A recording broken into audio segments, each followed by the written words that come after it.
I'm here to talk about success, right?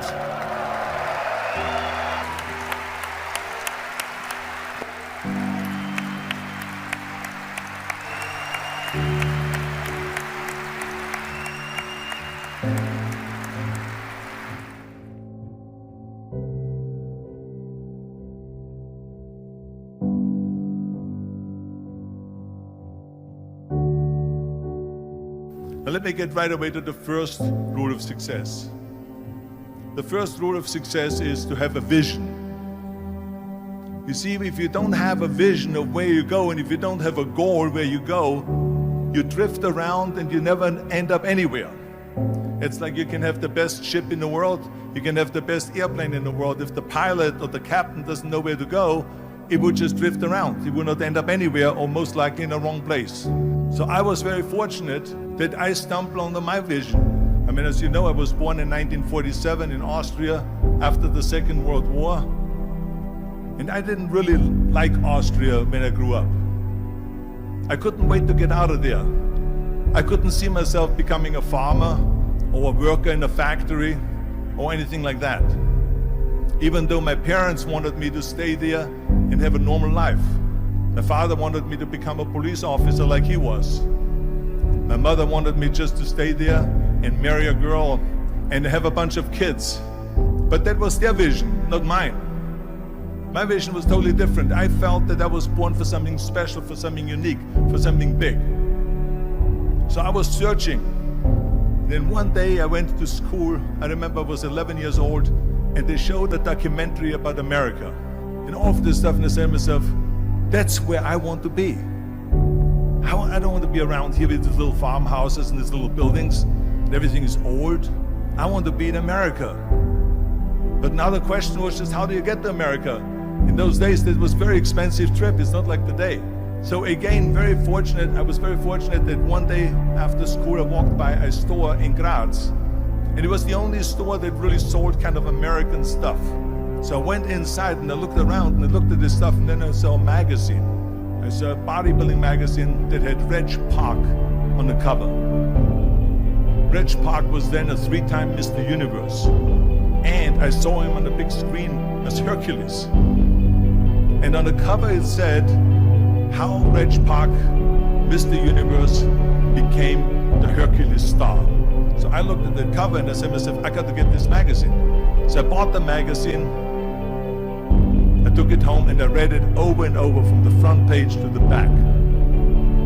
It had everything in there, how he trained, how he was working out in Leeds, England, in a factory town, how he worked out every day for 3-4 hours and became the strongest man of Europe, and how he won Mr. Europe, Mr. Great Britain, and then eventually Mr. Universe. And how he won the second Mr. Universe and the third Mr. Universe, and how he was discovered to play the starring role in Hercules. I read that and I said to myself, wow, this is the blueprint for my life. This is exactly what I want to do. I want to become a bodybuilding champion just like Reg Park. I want to get into movies just like Reg Park. And I want to make millions of dollars and be rich and famous just like Reg Park. Do you know how great it felt that I knew where I was going? Imagine the majority of people don't know where they're going. I knew where I was going. So it was just a question of how do you do it? I was so relieved. Because when you have a goal, when you have a vision, everything becomes easy. So I knew where to go. So people always ask me, when they saw me in the gym in the pumping iron days, they said, why is it that you're working out so hard? 5 hours a day, 6 hours a day, and you have always a smile on your face. The others are working out just as hard as you do, and they look sour in the face. Why is that? And I told people all the time, I said, because to me, I'm shooting for a goal. In front of me is the Mr. Universe title. So every rep that I do gets me closer to accomplishing that goal, to make this goal, this vision turn into reality. With the age of 20, I went to London and I won the Mr. Universe contest as the youngest Mr. Universe ever. And it was because I had a goal. And this is no different than anything else, what I'm talking about. This is not just about bodybuilding. It was the same in acting. And the same thing is also in politics. I remember that in politics, I had a very clear vision that I will be the leader of California. This is as far as I could go because I was not born in America, so I could not run for president. So being the governor of the 5th largest state was for me really the ultimate title, the ultimate accomplishment in politics. So even though people came up to me and says, why don't you go and run for something smaller, you're never gonna make it. I ran for governor, and then 2 months later I became governor of the state of California. Again, because I had a very clear vision what I'm gonna do with California. So let me tell you something, visualizing your goal and going after it makes it fun. You got to have a purpose no matter what you do in life. You got to have a purpose. So that's rule number 1, have a vision.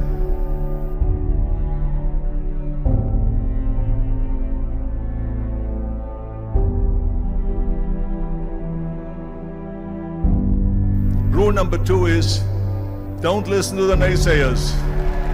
Everything I ever did, the thing that I heard out of people's mouth was, that's impossible. That can't be done. Or no. I remember when I wanted to be a bodybuilding champion, including my parents and everyone else around me, said this is impossible. That is exactly what I heard, and of course I proved to the people that it can be done. So whenever someone said to me, it can't be done, I heard it can be done. When they said no, I heard yes. And when they said it's impossible, I heard it is possible. Because I am a strong believer. I'm a strong believer what Nelson Mandela said, that everything is always impossible until someone does it. Well, I'm going to be the one that said to myself, I'm going to do it and I'm going to show it to them. Maybe it has never been done before. That's perfectly fine with me. But I'm going to do it. And I did not listen to the naysayers. The same was also when I went into not just in bodybuilding, they said no. When I wanted to come to America, when I wanted to go to America, they said it's impossible. There's no money that you have to fly even over there. You have no money when you go over there to live with. And what do you think, they're gonna wait for you? They have plenty of big bodybuilders over there. It was all no, and it can't be done, it's impossible. And I remember then the same thing happened also when I'm in the show business. I won 13 World Bodybuilding Championships altogether, and now I said to the agent, the Hollywood agent, I want to get into movies. He said, that's funny, Arnold. I asked a studio executive, I say, I want to get into movies. I want to be a leading man. He started laughing. So they all say it's impossible. I said, why is it impossible? He says, because look at how big you are. You weigh 250 pounds. Hercules bodies and muscular bodies weighing 20 years ago. And then they told me, it says, and your accent, even if you reduce all your body weight and everything and have a normal body, I said, your accent, I mean, it will go give people goosebumps. With the German accent, it will get people the creeps. They will get scared. He says, no one in Hollywood ever has become a leading man that had an accent. That's the kind of stuff that I heard. They said, no, you see, it's impossible. And plus your name who can pronounce Schwarzennitzel or something like that. No one can pronounce that, so forget about it, Arnold. This is the kind of thing that I heard. Now that's very encouraging, isn't it? But you know something? I didn't give a shit. I said to myself, in bodybuilding I worked out 5-6 hours a day. I'm gonna do the same thing now for acting.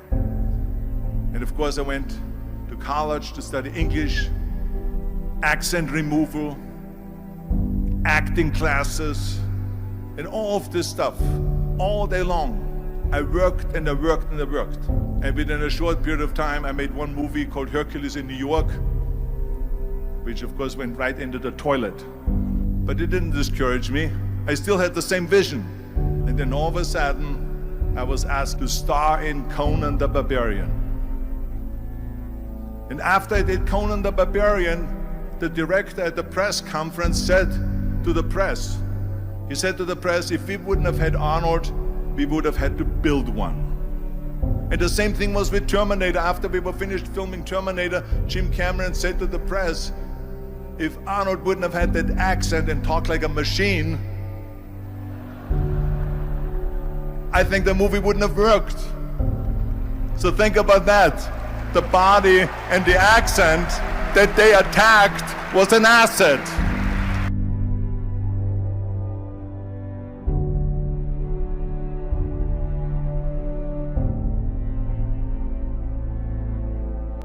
And the next thing, the third point that I'm going to make to you is work your ass off.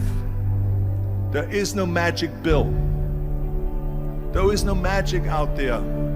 You cannot get around. You have to work and work and work. And it drives me crazy when people say they don't have enough time to go to the gym for 45 minutes a day and work out. Or to do something for 45 minutes to an hour a day to improve. If it is physically improve or if it is mentally to improve. Imagine you read 1 hour a day about history. How much you will learn after 365 hours in 1 year. Imagine if you will work on the business, on some business that you want to develop every day for an hour. Imagine how further along you will go and get. So it drives me nuts because when people say we don't have the time, we have 24 hours a day. We sleep 6 hours a day, so that gives you still 18 hours. So there's someone shaking their head out here in front. They say probably, I don't sleep 6 hours, I sleep 8 hours, right? Or just sleep faster. So we have 18 hours a day. The average person works around 8 to 10 hours. So let's assume it's 10 hours, so we have 8 hours left. Then you travel around an hour a day, maybe 2 hours a day. So now you have still 6 hours left. What do we do with the 6 hours? Then we eat a little bit, then we schmooze a little bit, talk a little bit to people and all that stuff. But you can see how much time there is available if you organize your day.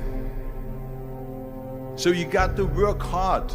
I mean, let me tell you something. When I went to America, I went to college. I went and worked out 5 hours a day. And I was working on construction. Because in those days in bodybuilding, there was no money. I didn't have the money for food supplements or anything. So I had to go to work. So I worked on construction. I went to college. I worked out in the gym, and at night from 8 o'clock at night to 12 midnight, I went to acting class 4 times a week. So I did all of that. There was not one single minute that I wasted. I became very friendly with Muhammad Ali in the 70s. And Muhammad Ali worked his butt off. And I saw it firsthand. And I remember that there was a sports writer that was there in the gym when he was working out and he was doing sit-ups. And they asked him, how many sit-ups do you do? And he said, I don't start counting until it hurts. Now think about that. He doesn't start counting his sit-ups until he feels pain. That's when he starts counting. That is working hard. And so you can't get around the hard work. It doesn't matter who it is.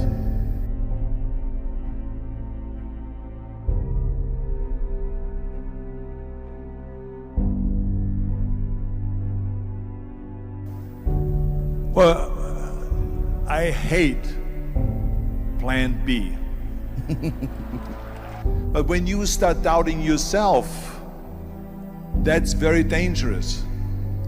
Because now what you're basically saying is that if my plan doesn't work, I have a fallback plan, I have a plan B.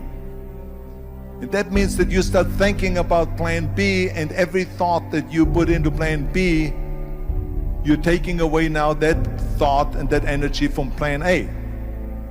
And it's very important to understand that we function better if there is no safety net. I'm telling you, I've never ever had a plan B.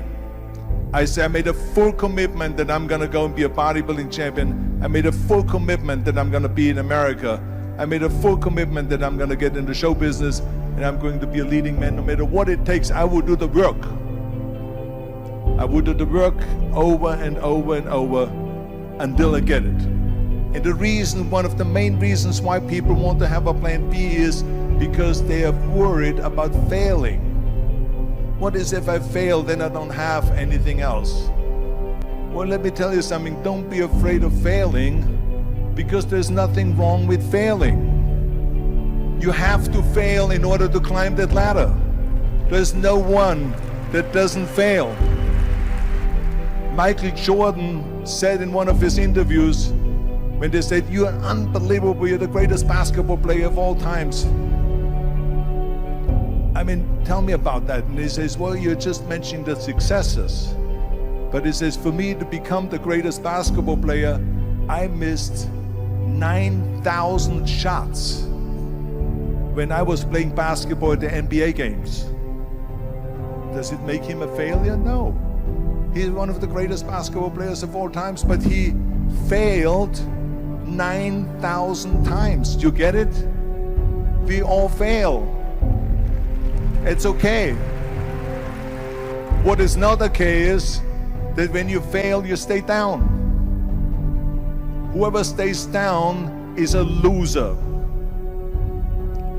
And winners will fail and get up. Fail and get up. Fail and get up. You always get up.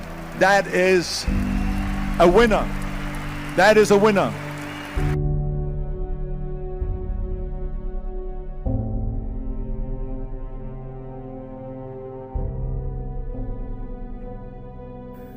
This is one of my 6 rules to success.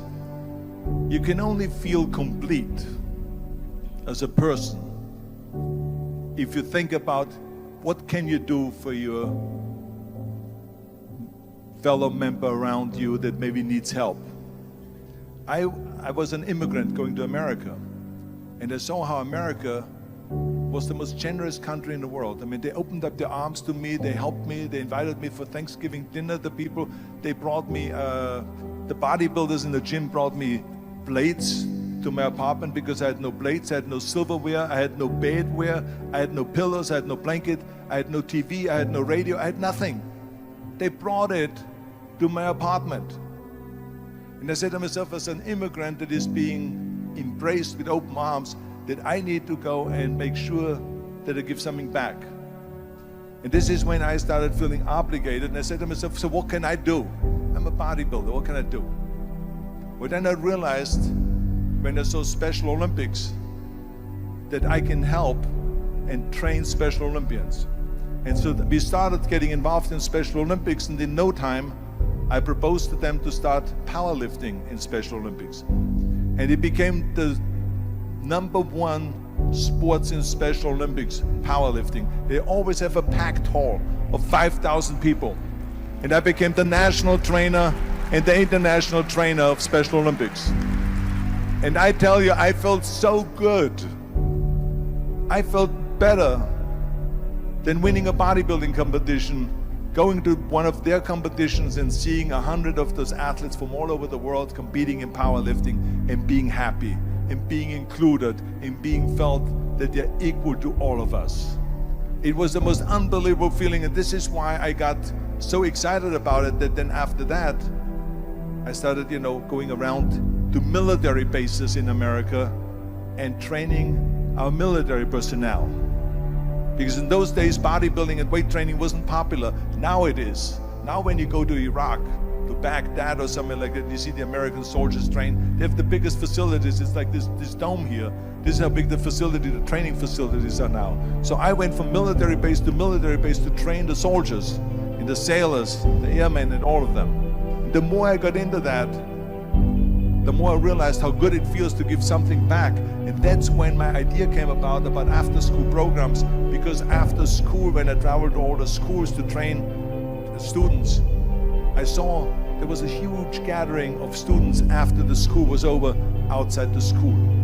And I asked the school principal, what are all the students doing? He said to me, Arnold, you have to understand that 70% of the kids in our schools, they come from parents where 70% of the parents are both working. So therefore there's no one there picking them up. So that's got me the idea to start after-school programs, to keep those kids in school while the parents are working, and to offer them homework assistance, tutoring, sports and fitness programs and arts programs, music and painting and so on. And it became a huge success. Then, of course, when 2003 happened, where there was a governor's race in California, I said to myself, now is my chance to jump in there and to really give everything. And people said to me, says, are you crazy to run for governor? When you're governor, he says, you cannot go and make movies anymore. I mean, I know that you can't run the state and make movies. Of course not. He says, well, you would lose all these millions of dollars. I mean, you're getting 20, 25, $30 million a movie, you will lose that. I say, I don't care. I say, all the money that I made is because of America. My success is because of America. Everything that I've accomplished is because of America. I say, so for me now to give something back for 7 years and not to make money makes no difference to me. I say, I'm gonna do it. And I jumped in the end of the race and did it. And let me tell you something. I'm not poor because those 7 years I didn't get paid. I'm perfectly fine. And it made me feel good that I could give back to America.